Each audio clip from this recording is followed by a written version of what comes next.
To all of you. हम बात करने वाले हैं आज यूपी पुलिस असिस्टेंट ऑपरेटर, जिसकी आज लास्ट डेट थी, जो बढ़ा के 15 मार्च कर दी गई है।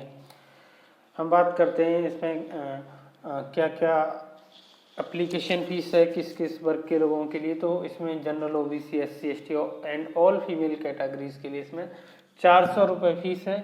और इसमें 18 से मिनिमम 18 साल और मैक्सिमम 22 साल एज मांगी गई है। और एससी, एसटी, ओबीसी कैटेगरी के लिए 5 साल का रिजर्वेशन भी 5 साल का एज एक्सटेंशन भी दिया गया है। इसमें टोटल 1374 वैकेंसी हैं, जिसके लिए आपकी एलिजिबिलिटी मांगी है कि आपको 10+2 पीसीएम मैथ एंड फिजिक्स के साथ पास होना जरूरी है। और इसमें हम बात करते हैं मेल एंड फीमेल कैटेगरीज के लिए हाइट क्या है। तो इसमें मेल कैटेगरीज के लिए एक 68 सेंटीमीटर हाइट और फीमेल कैटेगरीज के लिए एक 52 सेंटीमीटर हाइट दी गई मांगी गई है। और एसटी वर्ग के लिए वही मेल में एक 60 और फीमेल में एक 47 सेंटीमीटर हाइट मांगी गई है।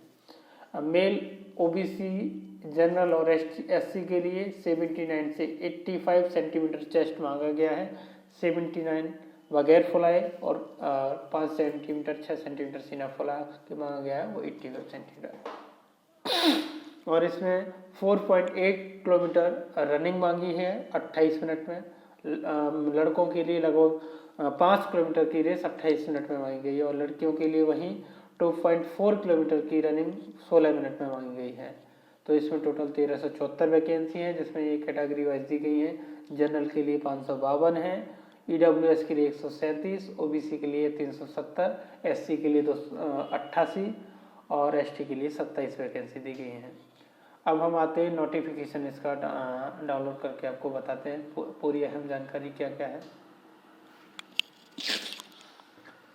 हाँ जी, तो हम आ गए हैं उत्तर प्रदेश सरकार ने जो भर्ती निकाली है रेडियो पुलिस संवर्ग में, पुलिस रेडियो संवर्ग में सहायक परिचालक के पद पर भर्ती है, जिसका नोटिफिकेशन 6 जनवरी 2022 को जारी किया गया था। ये लेवल 4 की जॉब है, मैट्रिक्स लेवल 4, जिसमें 25,000 से 25,500 मतलब 25,500 से आपको 81,100 रुपये तक की सैलरी मिलेगी, जिसमें 1300 एवं 74 अर्थात 1374 अधिक याचित रिक्त पदों के सापेक्ष भर्ती के लिए आवेदन मांगे गए हैं, जिसमें आप 15 मार्च तक जो लास्ट डेट है तक आवेदन कर सकते हैं। पहले ये डेट 28 फरवरी 2022 तक थी। भर्ती में 400 रुपये शुल्क है, एससी, एसटी, ओबीसी, जनरल और फीमेल सभी वर्गों के लिए, ठीक है। और आगे आइए, इसमें एक ऑनलाइन एग्जाम होगा जो 400 नंबर का होगा, जिसमें 100 नंबर का हिंदी, 100 नंबर का विज्ञान और सामान्य विज्ञान और 100 नंबर का संख्यात्मक एवं मानसिक योग्यता परीक्षा और 100 नंबर का मानसिक अभिरुचि परीक्षा, बुद्धि लब्धि परीक्षा और तार्किक परीक्षा। इसमें पेपर होगा आपका 400 नंबर का, जो 100 नंबर के सेक्शन में बांटा गया है। और प्रत्येक सेक्शन में आपको मिनिमम 50 नंबर लाना जरूरी है।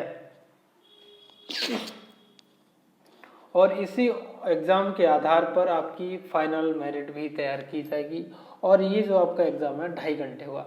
400 नंबर का आपका, आप एक बार फिर से सुनिए, 400 नंबर का एग्ज़ाम है, जिसमें सामान्य हिंदी, विज्ञान, मैथ और रीजनिंग पूछा जाएगा। और प्रत्येक सेक्शन 100 नंबर में बटा हुआ है। और प्रत्येक सेक्शन में अभ्यर्थी को मिनिमम 50 नंबर लाने ज़रूरी हैं। और 400 नंबर का पेपर 2.5 घंटे मिलेंगे आपको 400 नंबर का पेपर अटेम्प्ट करने के लिए। और इसी पेपर के आधार पर आपकी फाइनल मेरिट तैयार की जाएगी। अब आते हैं अभ्यर्थियों के लिए शारीरिक मानक परीक्षा। शारीरिक मानक परीक्षा सामान्य, अन्य पिछड़ा वर्ग, अनुसूचित जनजाति के अभ्यर्थियों के लिए न्यूनतम ऊंचाई 168 सेंटीमीटर मांगी है। वहीं अनुसूचित जनजाति, जिसको शेड्यूल्ड ट्राइब बोलते हैं, उसके लिए 160 सेंटीमीटर 160 सेंटीमीटर हाइट होनी चाहिए। वहीं सीना की बात करें तो आपका 79 सेंटीमीटर सीना होना चाहिए बिना फुलाए, और फुलाने पर कम से कम 84 सेंटीमीटर। और अनुसूचित जनजातियों के अभ्यर्थियों के लिए 77 सेंटीमीटर बिना फुलाए और 82 सेंटीमीटर फुलाना पर, इससे कम नहीं होना चाहिए। न्यूनतम 5 सेंटीमीटर सीने का फुलाव अनिवार्य है मेल अभ्यर्थियों के लिए। अब बात करते हैं हम फीमेल अभ्यर्थियों के लिए। तो फीमेल अभ्यर्थियों के लिए ओबीसी, एससी और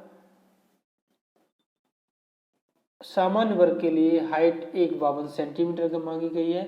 वही अनुसूचित जनजाति की महिला अभ्यर्थियों के लिए न्यूनतम ऊंचाई में छूट दी गई है और 147 सेंटीमीटर हाइट मांगी गई है। और महिलाओं के लिए खासकर न्यूनतम वेट 40 किलोग्राम होना चाहिए। उसके बाद आते हैं हम शारीरिक दक्षता परीक्षा। शारीरिक दक्षता परीक्षा में मेल अभ्यर्थी को 4.8 किलोमीटर की दौड़ मैक्सिमम 28 मिनट में और वहीं फीमेल अभ्यर्थियों को 2.4 किलोमीटर की दौड़ 16 मिनट में पूरी करनी होगी। चयन तथा अंतिम श्रेष्ठता। शारीरिक परीक्षा में सफल अभ्यर्थियों को ऑनलाइन परीक्षा, लिखित परीक्षा में प्राप्त नॉर्मलाइज्ड अंकों के आधार पर राज्य की आरक्षण नीति के दृष्टिगत रिक्तियों के सापेक्ष प्रत्येक श्रेणी के अभ्यर्थी की श्रेष्ठता के क्रम के अनुसार, मतलब श्रेष्ठता जो हाई होगा मेरिट में, चयन सूची तैयार कर चिकित्सा चरित्र सत्यापन के अधीन पुलिस महानिदेशक उत्तर प्रदेश को भेजी जाएगी। उसके बाद आपका चिकित्सा परीक्षण होगा, चरित्र सत्यापन होगा और उसके बाद आपको फाइनली बुला लिया जाएगा, आपका ज्वाइन भेज देंगे। तो ये है यूपी। और बाकी तो आपको आवेदन भरना है वो आप नॉर्मली देख सकते हैं, उसमें कुछ खास है नहीं।